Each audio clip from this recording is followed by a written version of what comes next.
Olá pessoas, eu sou o Léo. E eu sou o Miguel. E esse é o canal Piuí. Finalmente, depois de muito tempo, a gente chegou nele. O filme que finaliza a saga do infinito, onde teremos o embate dos Vingadores contra Thanos. Eu sou inevitável.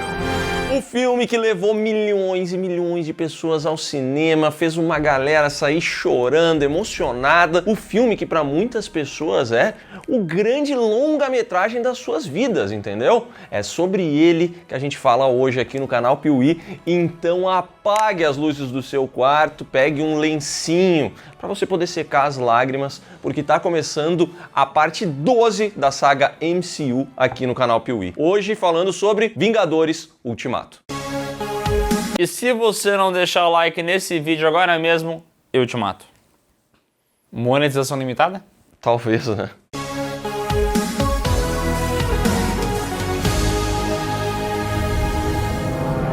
Após Guerra Infinita, todo mundo ficou maluco querendo saber. Eles vão voltar, esses personagens que desapareceram? O Thanos vai ser derrotado? E se sim, como vai ser derrotado? As pessoas estavam malucas. E a Marvel pensou, não. Antes de lançar a finalização dessa história, vamos apresentar duas coisas que vão ser muito importantes para Vingadores Ultimato. Primeiramente, o filme da Capitã Marvel, que tem essa personagem muito poderosa. E depois o filme Homem-Formiga e a Vespa, que vai apresentar um conceito que vai ser muito importante para Ultimato. Ambos os filmes fizeram sucesso, mas a realidade é que o que todo mundo realmente esperava era o que viria após eles. E quando finalmente chegou o momento, quando Vingadores Ultimato estava prestes a ser lançado, as pré-vendas de ingressos se esgotaram. Não tinha como você assistir esse filme na primeira semana se você não tivesse comprado com antecedência o seu ingresso. Todo mundo só falava sobre isso e rolou até um movimento bem legal na internet de evitar spoilers sobre os filmes. Teve gente que não respeitou e até gerou brigas no cinema. Ai, na boa, velho. Porradaria dentro do cinema, cara. E depois de tanta espera, depois de mais de 20 filmes, mais de 10 anos nessa jornada, finalmente a épica conclusão da saga do infinito chegou aos cinemas.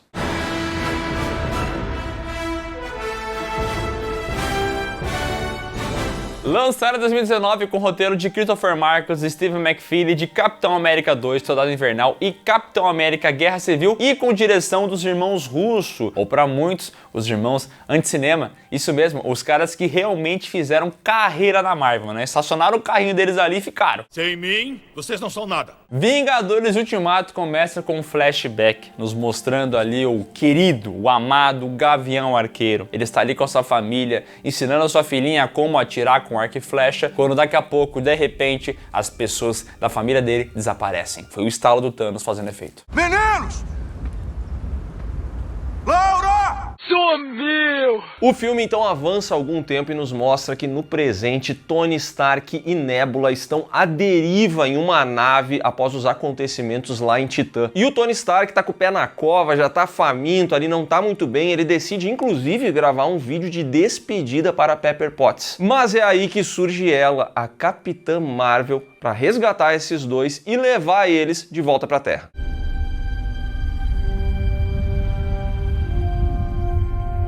23 dias após o estalo do Thanos, tá lá o Tony na Terra, encontra os Vingadores desapareceram. Só metade. Não tem graça nenhuma! E tá lá conversando com a galera naquele tom de enterro, porque deu tudo errado, é uma tristeza desgraçada. Aí o Capitão América fala, não tem que ter esperança, a gente pode ir atrás do Thanos, encontrar ele e dar fim a essa parada, ele pode ter as joias ainda. Mas o Tony Stark, ele tá descrente, ele não acredita mais em nada, porque ele perdeu o Peter Parker, ele perdeu o afilhado dele, ele tá triste, ele tá revoltado. Eu disse que íamos perder. Você disse, faremos isso juntos também. E adivinha, a gente perdeu a guerra. E ele também tá pistola com o Capitão América, que não deixou ele implementar os sistemas de segurança que ele queria ter colocado na Terra, entendeu? Cerca elétrica, alarme, câmera de vigilância. Isso resolve tudo. Isso aí resolveria tudo. Então o Tony Stark decide que ele não quer mais ficar perto daquela galera. Ele toma o seu rumo. Já os Vinga decidem ir atrás do Thanos, pra quem sabe reverter essa situação, entendeu? Pegar as joias do infinito, pegar a manopla e tentar trazer todo mundo de volta. Nesse momento a Nebula sugere que ela pode saber onde o Thanos está. E aí ela leva esse grupo todo até um planeta distante, inabitado, que a gente gosta de chamar de a Fazenda do Thanos. Só preciso de dinheiro pra comprar um Mac.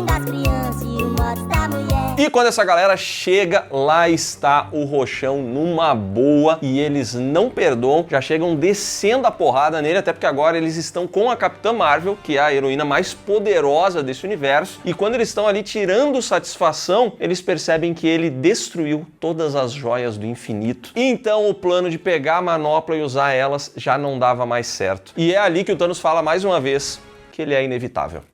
Eu sou inevitável. O Thor fica sem paciência e arranca a cabeça do Thanos fora. E agora ele fala, eu fui na cabeça. Porque ele não tinha ido lá em Guerra Infinita e isso que acabou causando o estalo de dedos. Então o Thor é todo ressentido com que ele acabou errando, né? O que você fez? Pronto, cabeça arrancada. E sim, morreu o Thanos aqui, o mais temido do MCU, aquele que estava sendo prometido desde o primeiro Vingadores, ele morre aqui. Morreu agora. Agorinha. 5 anos depois, um ratinho chamado Ratatouille, ou Mickey, né, dependendo de como você quiser imaginar isso aqui, acaba passando por cima dos controles da van lá do Scott Lang, do Hank Pym, lá onde eles faziam aqueles testes de túnel quântico, de coach quântico, de polaridade inversa, sabe essas coisas de ciência, de filme? Eles faziam esses testes lá, o ratinho passa por cima, aperta no botão sem querer e acaba trazendo de volta Scott Lang.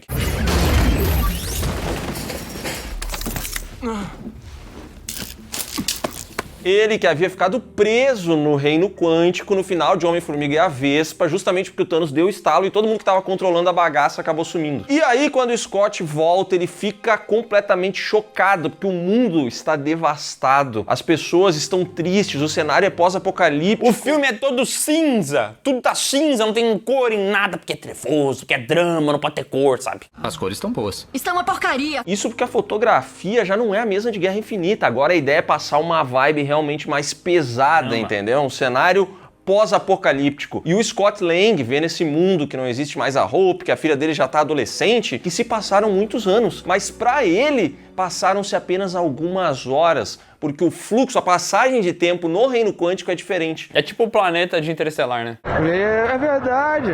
Por isso ele acredita que é possível entrar ali no túnel quântico, ir lá pro reino quântico, conseguir fazer uma viagem no tempo e conquistar, pegar as joias antes que o Thanos faça isso. E aí ele vai diretamente falar com Steve Rogers e com a Natasha Romanoff sobre esse assunto. Tem alguém em casa? Aqui é o Scott Lang. É antiga essa mensagem? Homem-Formiga. É o interfone da entrada. Muito falar com vocês. Eles vão lá falar com o Tony Stark, que é o cara mais inteligente e mais resolve o roteiro do universo, mas agora ele é pai, entendeu? E agora ele não quer se preocupar com isso aí, ele tá amando, ele tá na fazendinha dele, agora ele tá ali com a filha dele. Ele até ama o planeta Terra, mas a filha dele, ele ama 1.000 milhões. Quer dizer, a filha dele ama ele 1.000 milhões. Ele não sei quanto é que ama a filha dele. Eu te amo 1.000 milhões. 1.000 milhões. Isso é uma loucura. O pessoal vai embora no seu Audi e aí o Tony fica lá na fazendinha dele, de boa, tranquilo com a família, mas ele olha uma foto do Peter Parker e aí ele lembra do afilhado dele, ele fica triste, fica ali pensando, cara, será que eu não consigo resolver? Começa a mexer e tal, e ele começa a olhar pra tela e fala assim, inverter a polaridade máxima com fluxo quântico, e não sei o que lá, não sei o que lá, não sei o que lá, e megatônica. Ele abre o chat GPT, né? Aí fica... Eu adoro essas putaria de ciência que não existe no cinema, é incrível. Não é assim que a ciência funciona. Exato. Enquanto isso, o pessoal lá, os Vingas, assim, os Dores, eles vão atrás do Bruce Banner, que é tipo o segundo cara mais inteligente que eles conhecem. Bruce Banner, a essa altura, domou o Hulk e agora ele fica sempre transformado, entendeu? Aliás, ele é uma celebridade que, inclusive, faz selfie com os fãs. Digam verde. Apesar de não ser a especialidade dele, ele acaba aceitando ajudar os Vinga. Gente, essa não é a minha área de especialidade. Ué, você fez isso. E apesar de ter a famosa comédia da Marvel, em momentos com o Scott Lang, em momentos aqui com o Hulk cinéfilo e tal, uma parada que é importante dizer é que aqui o tom é todo mais dramático. O filme inteiro é mais dramático, afinal morreu metade dos heróis que as pessoas gostam, morreu metade da população do universo, então tem esse peso. E aí os irmãos Russo aí colocam esse filtro cinza pra mostrar que é um drama, né? Então o tempo inteiro tem esse peso em cima do filme. O que foi muito importante na época, tá? Hoje em dia a gente pode fazer piada com isso e tal, que de fato faz o filme ficar feio, mas na época todo mundo tava triste também, né? Nos cinemas, as pessoas pensando, será que vai voltar os heróis? Quem é que vai voltar? Quem é que não vai voltar? Então tinha esse pesar acontecendo. Essa festa virou um enterro.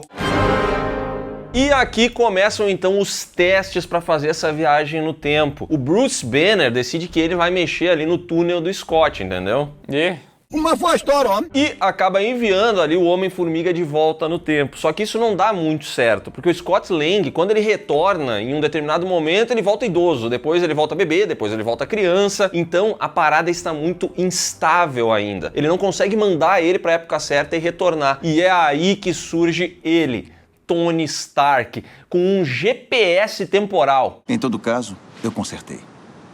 Um GPS de tempo e espaço que funciona. Ele simplesmente na casa dele fez 1 mais 1 igual a 2 com fórmula de Bhaskara e polaridade quântica e ele resolveu assim 2 palitos, entendeu? Ele resolveu o problema da viagem no tempo na casa dele em 2 palitos. E ele chega pra tripudiar a galera falando assim, vocês não conseguiram, né? É que vocês passaram o tempo em cima do Scott Lang e não o Scott Lang em cima do tempo. Olha que genial. Era óbvio, né, cara? Era óbvio. Em vez de forçar o Lang através do tempo, talvez tenham forçado o tempo através do Lang. Simples assim. E aí ele chega lá falando, não, deixa com o pai aqui, eu resolvo. Vou fazer um uniforme personalizado pra cada um fazer essa viagem no tempo, que depois vai vender na Piticas o moletom e vai ter um monte de gente que vai comprar esse moletom horroroso e vamos fazer essa viagem no passado. E era uma camisa bem feia, ela era horrorosa. Ah, e ele também traz um novo escudo pro Capitão América, né? Só não espalha não, tá? Não tem presente pra toda a equipe. Eles têm uniforme, eles têm os escudos, eles têm a tecnologia, mas eles precisam de mais heróis, entendeu? Porque tem uma galera dissidente que vazou dos Vinga, entendeu? Então o Rocket e o Hulk vão até a Nova Asgard, que é uma região inóspita onde os asgardianos sobreviventes ficaram lá pra montar uma espécie de cidadezinha. E lá está o Thor, vivendo, todo gordo, todo largado, bebendo o dia inteiro, jogando videogame, levando um pau pro Noob Master 69. Bons momentos, tá? Noob Master. Noob Master 69. Boas cenas, agora ele passa seus dias jogando Fortnite, bebendo cerveja e dando bronca no Noob Master 69, uma criança que estava matando o Korg. Escuta, amigo, se você não sair do jogo imediatamente, arrancar seus braços e enfiar na sua entrada USB... Ah, isso aí, vai chorando pro papai, bebezinho. Ele não quer ir, mas o Hulk acaba convencendo ele, afinal ele tem uma missão ainda. E aqui é interessante ver isso, né? Porque o Thor é um personagem bem cômico dos filmes, mas se tu analisar a trajetória dele, é muito drama atrás de drama, né? Porque o irmão dele sempre traiu ele, aí depois ele perde o irmão, daí ele perde a mãe, ele perde o amor da vida dele, ele perde o pai dele, ele perde o planeta dele. Cara, é só merda na vida do Thor. Nada funciona, nada que é do pobre funciona. No fim das contas, ele aceita e a gente vê que a Viúva Negra ficou responsável por trazer de volta um membro importantíssimo que é o Gavião Sem Poderes. Ela vai até o Japão atrás dele, onde o cidadão virou um assassino de aluguel. Ele tá indo atrás de vários bandidos, ele ficou amargurado, ele perdeu a família dele, agora ele quer tirar todo mundo que é ruim desse planeta e tá atuando como um samurai sem poderes. Ele se chama de Ronin e como ele é sem limites, sem controle, ele está de moicano. E nada mais vergonhoso do que um homem de 50 anos de moicano, né? Triste. Crise da meia-idade. Todos se juntam e começam os testes pra ver se tá funcionando. O Gavião Sem Poderes, com esse moicano ridículo, coloca o traje da Piticas e faz um teste. Ele vai até lá, a família dele, no passado, pra ver se tá funcionando ou não. Mas antes que ele possa dar um abraço, dar uma cheirada no cangote da mulher, ele volta pro presente. Laila! Mas deu tudo certo, ele foi até o ponto que queria ir e voltou tranquilamente. Agora sim os Vingadores poderão fazer essa viagem no tempo. O problema é que eles precisam de partículas PIN para isso. As partículas desenvolvidas pelo Hank Pym. E esse cidadão acabou sumindo no estalo do Thanos. Então só sobrou ali suprimento suficiente para que cada um deles faça uma viagem de ida e uma de volta. Pera aí, mas o Tony Stark não é um cara que resolveu a viagem no tempo? E eles não têm a partícula PIN ali ainda? Não é só ele fazer uma engenharia reversa? O nível de preguiça que eu tenho tá longe de mim conseguir fazer um negócio desse. Com essa limitação, eles acabam tendo que dividir esse grande grupo para que assim eles consigam fazer viagens o suficiente e pegar todas as joias. É aí que o Homem de Ferro, o Capitão América, o Hulk e o Homem-Formiga vão lá para a Batalha de Nova York do primeiro filme Vingadores, lá em 2012, porque ali eles conseguiriam pegar 3 joias. Uma joia tá lá no cetro que o Loki usa na batalha, outra joia tá lá no olho de Ajinomoto, lá da anciã, da maga suprema da e tem ainda o Tesseract, que seria a terceira joia. Se pegarem o ano certo, tem 3 joias em Manhattan. Você tá falando sério? Já o Thor e o Rocket vão até Asgard para tentar recuperar a joia da realidade que está no corpo da Jane Foster. É o seguinte, gordinho. Você distrai ela, eu cutuco ela com essa coisa, extraio a joia da realidade e a gente vaza daqui. Rhodes e Nebula vão até Morag, aquele planeta que aparece lá em Guardiões da Galáxia de 2014, porque lá tem a Joia do Poder, aquela roxinha, está no Warp. Nós esperamos esse tal de Quill decidir aparecer e nos levar até a Joia do Poder, é isso? E por fim, Gavião Arqueiro e Viúva Negra vão até o planeta de Vormir, que foi gravado nos Lençóis Maranhenses, sabia dessa? Que visual, em São Paulo não tem isso. É, nos Lençóis Maranhenses tem a Joia da Alma, porque lá vive o Caveira Vermelha, ou o Guardião da Joia da Alma, e lá tem aquele rolê. Mas você que já viu o filme sabe como é que funciona pra conseguir essa joia, né? E aí você fica na expectativa. E um de vocês vai morrer. Bom, de cara, o Hulk fica responsável lá em Nova York por ir até a Anciã e pegar a Joia do Tempo. Obviamente, ela não vai entregar com facilidade e ela poderia manter ele entretido ali, muito provavelmente, para sempre. Mas, em determinado momento, ele informa que o Doutor Estranho acabou entregando a joia para os inimigos no futuro por livre e espontânea vontade. E ela entende ali que algo de errado realmente aconteceu e então entrega a ele a Joia do Tempo. O Estranho supostamente será o melhor de nós. Então ele deve ter feito isso por uma razão. Mas com uma exigência, tá? Depois de usar, tem que devolver no exato momento em que eles estão pegando essas joias para que não se crie uma nova linha temporal. E como é viagem no tempo e viagem no tempo é bagunça, eles podem fazer o que eles quiserem com essa joia, viver eras com essa joia e depois eles conseguem voltar um segundo depois de ter pegado a joia. É, só bagunça. O Capitão América consegue recuperar a joia da mente que estava no cetro do Loki, que estava em posse da SHIELD. Só que na verdade naquela época já tinha os infiltrados da Hydra. Então aqui ele se passa por agente da Hydra, numa cena muito boa, e consegue escapar. Ai, o Hydra.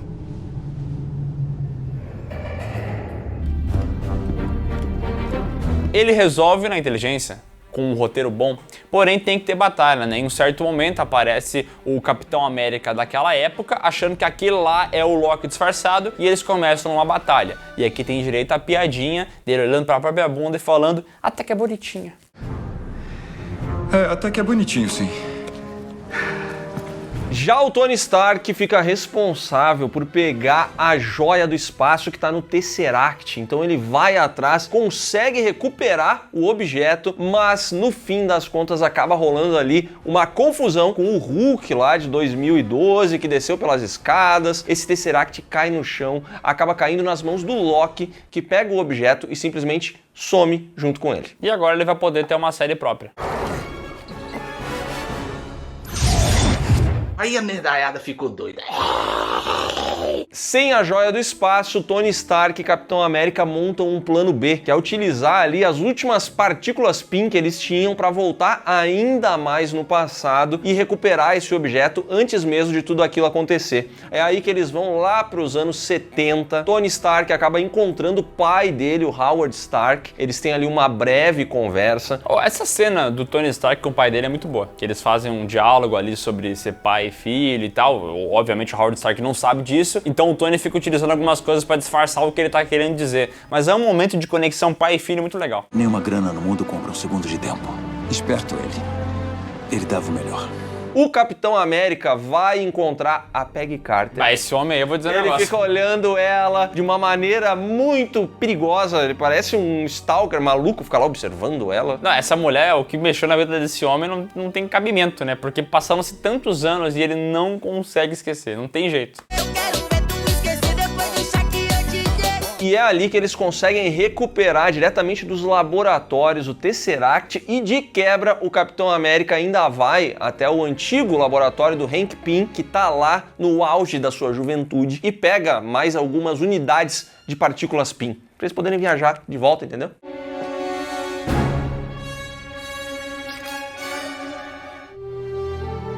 Já em Asgard, o Rocket consegue a joia da realidade rapidinho e o Thor ainda consegue pegar de volta o Mjolnir daquela época, se despedir da mãe dele em mais uma cena da hora, que é essa conexão de mãe e filho e tal, e os dois vazam de lá. Adeus, minha mãe.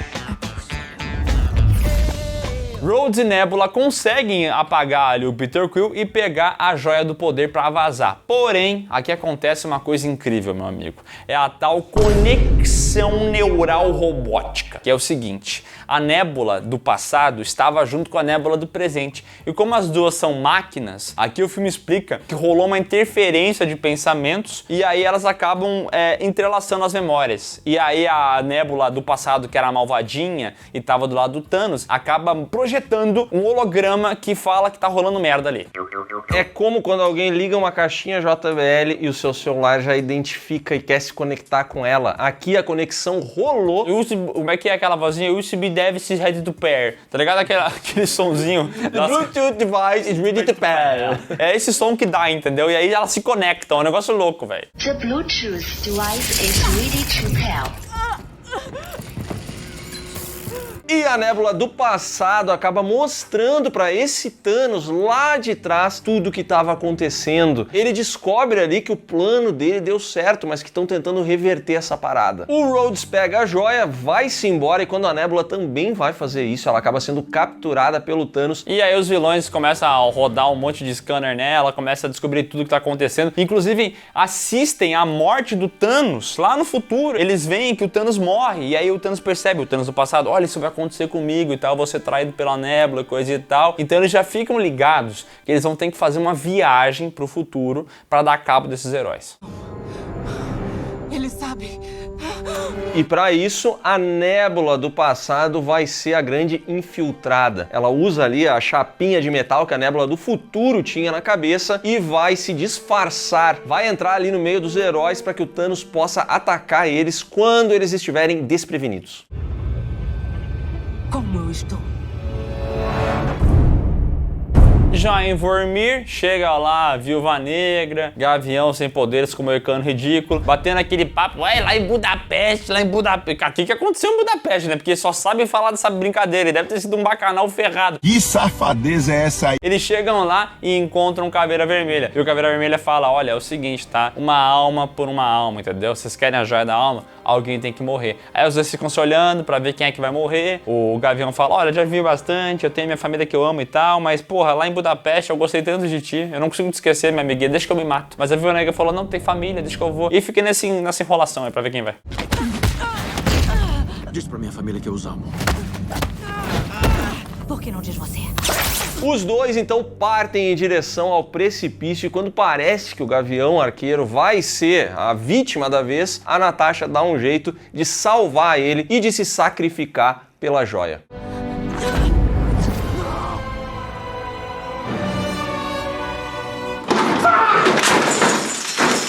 Eu acho um bom momento dramático do filme. A direção dos irmãos Russo funciona aqui, porque, ao meu ver, realmente tem momentos em que parece que o Gavião Arqueiro vai ser a grande vítima da vez, mas eles conseguem dar uma volta nisso ali no final da história, entendeu? E é um dos momentos mais dramáticos do filme, afinal de contas, morreu a Viúva Negra, que há muito tempo estava nessa jornada, uma personagem muito querida e uma das personagens principais dos Vingadores, né? E morreu morrido, tá? Porque aqui não tem como trazer de volta.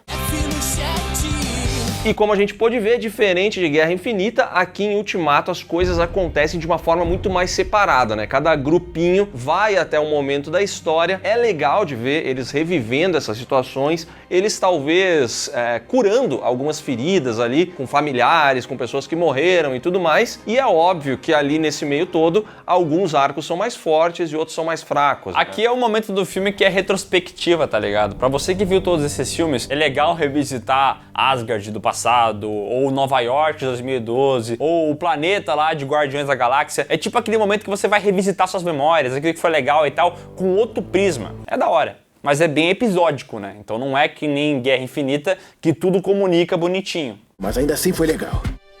Com as joias em mãos, o pessoal tá satisfeito. Menos com a morte da viúva, né? O pessoal tá muito triste com isso aí e tal, mas aí começa o papo. Nós temos que continuar, temos que trazer o pessoal de volta. E aí, quem que vai trazer? Quem que vai usar a manopla com as joias? O Tony Stark vai lá e faz uma manopla de nanorobô, como ele faz tudo. E aí o Hulk bota essa manopla do Tony Stark, estala os dedos e volta, olha só, metade da população. A gente começa a ver os passarinhos voando, as pessoas ligando no telefone e tal. Só que antes que eles possam abraçar os heróis que voltaram, fizeram? Lembra da Nebula Fake? Ela consegue trazer lá, usando aquela máquina do tempo, o Thanos do passado pro presente. Então chega ele lá com a sua nave poderosíssima, todo o seu exército, destruindo tudo.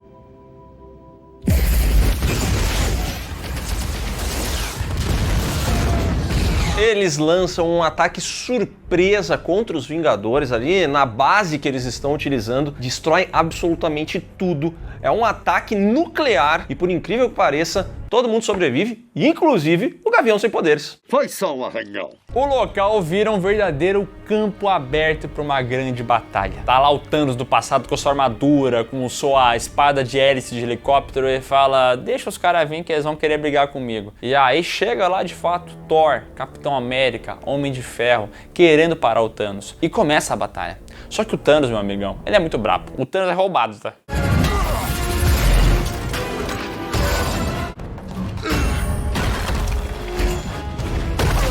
E ali no campo de batalha, o Thanos inclusive agradece aos Vingadores, porque eles mostraram pra ele que eliminar metade da população, metade das criaturas, não resolveria. O ideal era terminar com todo mundo e começar do zero, porque aí sim as pessoas seriam gratas, entendeu? Elas entenderiam o quão bom foram os atos dele. Tá, mas que pessoas que morreu tudo? Quem que vai ser grato? Os novos. Ah, tá. Um universo grato, banhado em mortes, nunca vão saber. O Thanos dá um pau em todo mundo, dá um pau no Capitão América, no Homem de Ferro e vai matar o Thor. Nesse momento, aí o cinema parou. Aí todo mundo gritou, porque o Mjolnir começa a levantar, começa a se movimentar e vai até a mão do Capitão América.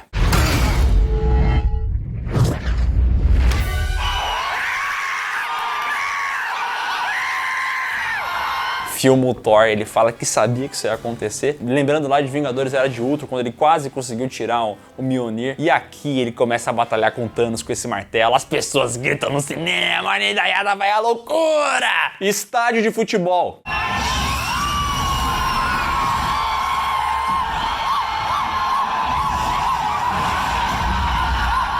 Os nerds no cinema. E aí que tá um grande detalhe sobre Vingadores Ultimato e os seus momentos épicos.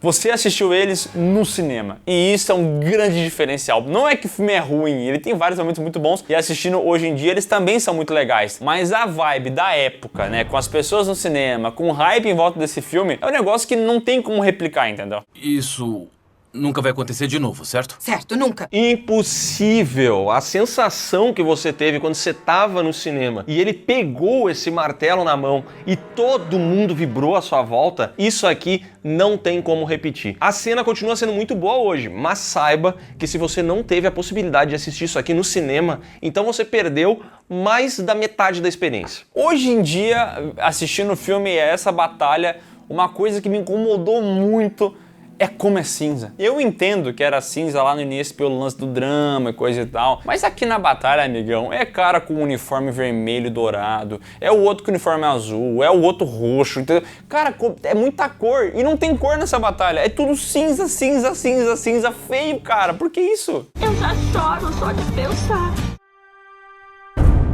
O martelo foi legal, mas a verdade é que ele não resolveu absolutamente nada, porque o Capitão América logo depois tomou uma surra do Thanos, tem o seu escudo, aquele escudo novo, já foi quebrado aqui, e aí, meus amigos, o Thanos chama os Minions dele.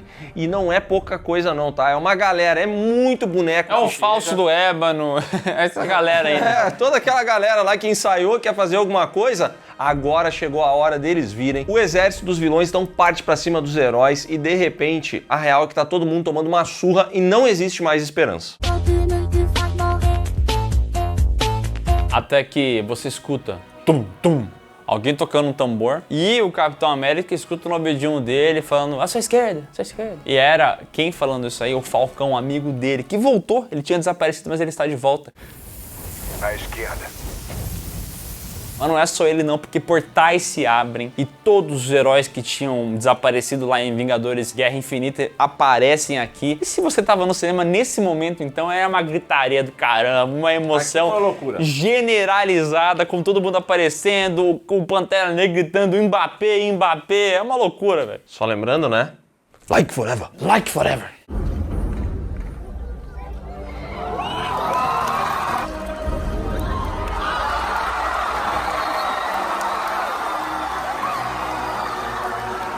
E foi aquilo que a gente falou antes, entendeu? Esse momento aqui no cinema foi uma loucura. Você tava tão extasiado, tão feliz com o que tava acontecendo, que você nem percebia que a batalha em si, ela é bem fraca, na verdade, Essa batalha, rapaz, o melhor era eu nunca ter reassistido ela. Porque ela, enquanto uma batalha com vários personagens, na minha opinião, ela é muito, mas muito fraca e escancara as limitações dos irmãos russos. Essa batalha toda acontece em um campo aberto que não tem nenhum tipo de geografia explorada por eles. Essa batalha não tem momentos dessa guerra entre exércitos, entende? O cinema, a TV já nos apresentou grandes batalhas assim. A Batalha dos Bastardos, lá de Game of Thrones, ela é muito impactante. Você vê todos os exércitos agindo ali, entendeu? A Batalha de Helm's Deep, de Senhor dos Anéis, talvez seja uma das melhores já feitas nesse aspecto de ter exércitos. Aqui, meu amigo, isso aqui não existe. É um lamaçal, um campo aberto, um monte de boneco indo de um lado pro outro, não tem impacto nenhum o que tá acontecendo. E o que salva são os momentinhos, né? O que salva são esses momentos. É o momento do martelo,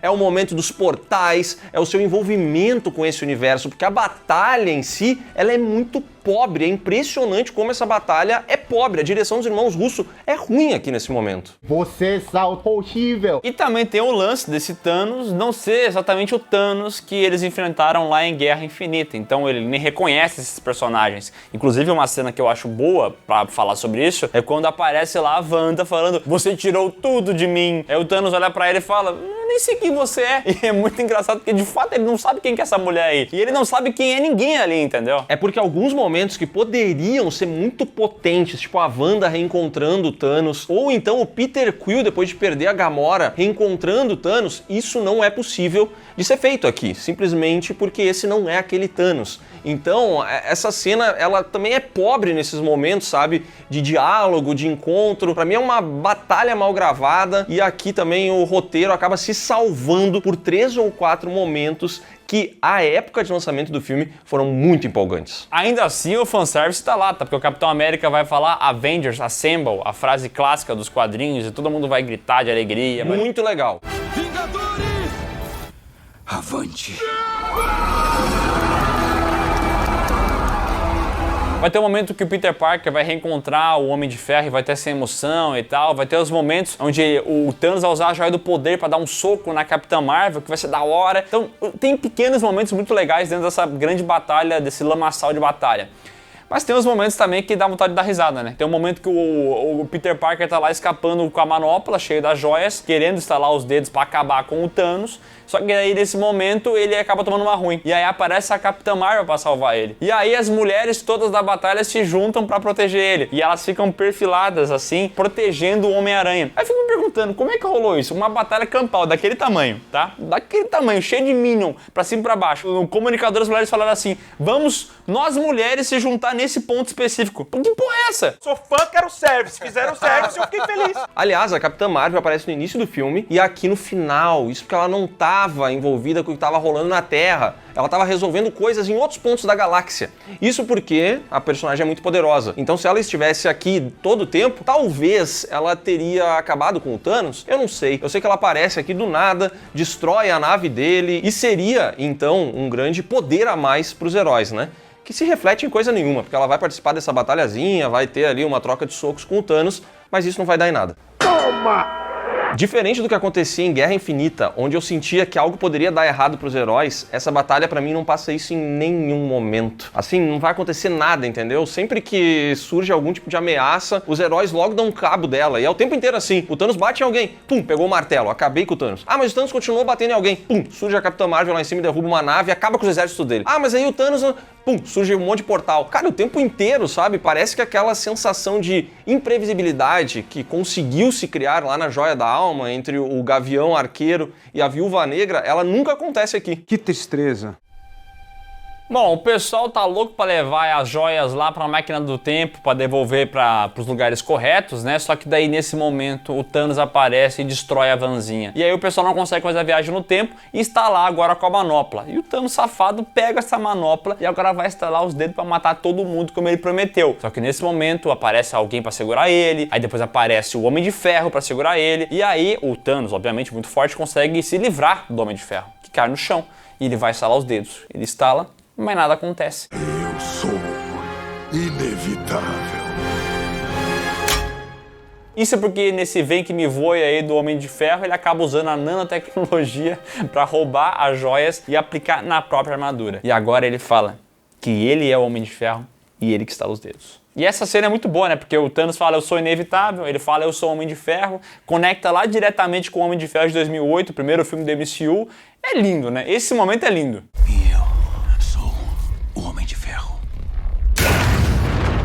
Ai, arrepiei. Tô todo arrepiado. Assim como o momento seguinte, porque Tony Stark estala os seus dedos, Thanos desaparece, seus exércitos desaparecem, mas ele acaba ficando muito mal, ele está prestes a morrer. E ali rola aqueles últimos encontros, né? Vai ter o Peter Parker se aproximando dele.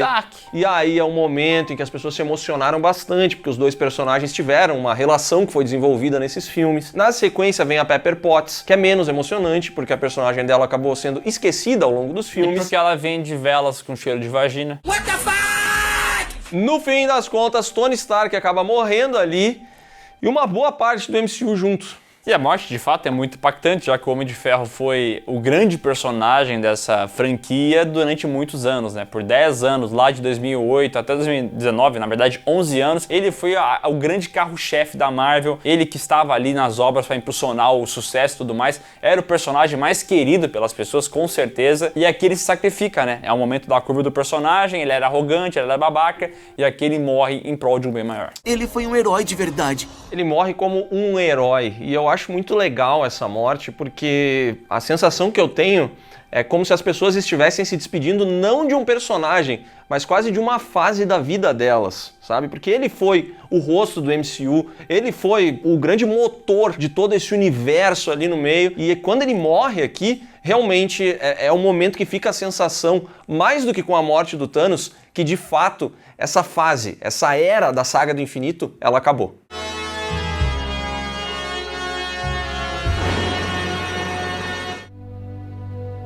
Rola o enterro dele, todos os personagens de terno preto ali com uma música emocionante. Esqueceram de botar uma fotinho da Viúva Negra também, né? Porque ela também morreu, podiam ter uma homenagem pra... Mas não, só pro Homem de Ferro. Aparece inclusive o guri lá do terceiro filme, lembra dele? Tá lá. Querido. Esqueceram alguma coisa? E aí, aquela parada é meio o retorno do rei de vários finais, né? Vai mostrar o que aconteceu com cada personagem. Lá a Valkyria, na Nova Asgard, lembra? Ela estava cuidando do pessoal. Agora o Thor fala que ela vai ser a rainha daquele pessoal, porque ele vai fazer uma viagem com os Guardiões da Galáxia. Ele vai virar os Asgardianos da Galáxia, segundo ele mesmo. E ele sabe que ele não está no comando, mas tudo bem. Todo mundo entendeu de quem é o controle. Meu. É claro. É claro. Já o Steve Rogers decide que ele mesmo vai voltar e entregar todas as joias do infinito ao momento em que eles pegaram, para evitar aquela confusão de linhas temporais. Só que tem uma questão, né? Ele deveria voltar logo depois, porque o tempo se passa de uma maneira diferente. Ele volta no passado, leva o tempo que for necessário para devolver as joias, mas ele volta ali para o momento onde ele saiu. Só que quando o pessoal ativa a máquina, Steve Rogers simplesmente não retorna. Onde ele tá? Não sei, ele passou direto pela marca de tempo, devia estar aqui. E eles olham lá no cantinho um velho caducando ali, passando, meio... Vamos ver o que é esse velho aí? Eles vão lá e está sentado, Steve Rogers muito velho, porque ele decidiu ir para alguma linha do tempo onde ele se manteve congelado, né, durante vários anos, e ele ficou ali junto com Peggy Carter, o grande amor da vida dele. Muitas pessoas reclamaram de furo de roteiro, que não faz sentido, não sei o que lá. Mas é que assim, no duro, nada dessa viagem no tempo faz sentido, né? Então dane-se. É porque eles falam, né, que mudar o passado não afetaria aquele futuro. E aí ele volta no passado, mas ele também reaparece no futuro. Enfim, tem uma questão aí que você pode discutir ou não se faz sentido. Eles queriam dar um fim pro personagem, deram um fim pra ele. Finalmente ele conseguiu ficar com essa mulher, fazia tanto tempo que ele queria. Olha, vou te contar. Foi bonitinho, né? Ele merece. Ele merece! Ele merece! Meu casal! E além disso, ele entrega o escudo pro Falcão, falando, olha, é teu, tá? Agora esse legado é teu. Qual a sensação? Como se tivesse outro dono. Agora tem. Vingadores Ultimato custou 356 milhões, uma porrada de dinheiro, mas faturou 2,7 bilhões. Na época que foi lançado, passou o Avatar e virou a maior bilheteria da história. Só que daí teve o relançamento de Avatar e Avatar reconquistou o topo do pódio. Mas em 2029 vai ter o relançamento de Vingadores Ultimato. E aí esse filme vai passar Avatar. Mas daí Avatar vai ser relançado em 2033. E aí vai passar de novo. Droga! Estou cansado dessa agonia de ficar rico, ficar pobre, ficar rico, ficar pobre. O longa foi bem recebido pela crítica e pelo público, até porque na época que esse filme foi lançado, ele foi esse grande cataclisma, né? Porra, finalmente fecharam as pontas, foi esse grande final épico e tudo mais. Então se tinha um defeitinho aqui ou ali, um furo de roteiro, uma barriga gigantesca no meio, ninguém nem percebeu muito isso, porque a imagem que fica depois que tu termina o filme é o sacrifício do Homem de Ferro, essa cena bonita do Capitão América dançando com a mulher dele, e tudo deu certo, tudo bonito. E principalmente a experiência que você viveu, porque assim, ter assistido esse filme no cinema foi uma das melhores experiências que eu já tive na minha vida dentro de uma sala. Porque a empolgação das pessoas era contagiante, entendeu? Tava todo mundo esperando muito por esse momento. Foi realmente muito especial, foi muito legal. Hoje em dia, assistindo ao filme, a gente percebe que ele tá, mas assim, olha, muito longe de ser bom como foi o Guerra Infinita, entendeu? A gente reassistiu os dois recentemente, né? E o Guerra Infinita se mantém até hoje. O Ultimato não é a mesma coisa. Não é a mesma coisa, ele tem vários problemas, tem várias dessas soluções meio pobres de roteiro. Pra mim, os irmãos russos, nossa, aqui foi um pior momento deles dentro do MCU, talvez. Acertaram em várias cenas, obviamente, não dá pra tirar o mérito também dos caras, mas as limitações deles ficam muito claras nesse filme. Em vez de ficar criticando e falando coisas que você não sabe, deveria fazer a sua parte também. É que esse filme é uma linda realização executiva, né? De anos da Marvel, anos da MCU sendo construído, então, tipo assim, é difícil às vezes analisar o filme pelo filme, entendeu? O filme pelo filme, se tu vê isso aqui isolado, finge que tu nunca viu nada. Não tem como. Tu não consegue analisar, porque tu não tem como excluir os outros filmes da mente, e pra quem nunca viu outro filme desse universo e fosse ver só o Ultimato, não ia fazer sentido nenhum, porque esse filme ele é atrelado a um histórico gigantesco de vários outros filmes, de um momento também da cultura pop que por 10 anos estava com os heróis no topo, só se falava disso, era o que mais voltava aos cinemas. Então esse filme aqui é a grande conclusão desse universo todo. E é uma conclusão que funciona, né? Porque realmente você sai daqui com essa ideia de acabou essa fase, olha que legal o final que foi dado, especialmente ao Tony Stark. Acho que é o personagem que realmente fechou aqui de uma maneira bastante especial, né? Não é à toa que depois de muitos anos todo mundo ainda tem muito carinho por ele. Acho que eles souberam como encerrar esse arco do infinito. A Marvel também tem muito carinho pelo Robert Downey Jr., né? Tanto é que vai trazer de volta, né?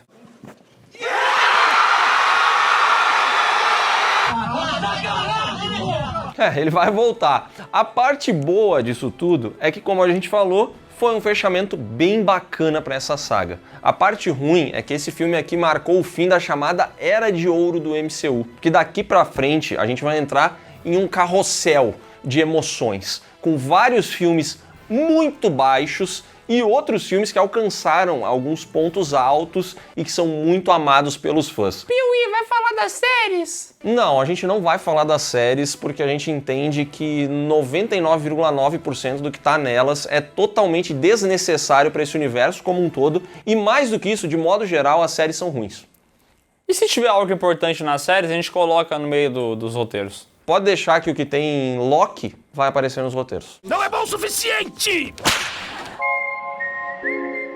Então é isso, pessoal. Se você gostou desse vídeo, dá um like aqui embaixo, se inscreve no canal, marca o sininho e comenta como é que foi sua experiência na época que você viu Vingadores Ultimato. Porque todo mundo lembra de uma história de quando foi no cinema e tal coisa aconteceu e como é que foi incrível e tal. Pode comentar aqui embaixo. E não se esquece de conferir os links que estão aqui na descrição que vão levar você diretamente para as nossas redes sociais, para as lives do Miguel e para o PeeWeeCast, podcast do canal Piuí que está no YouTube e tem vídeo falando sobre os melhores filmes pós-Vingadores Ultimato.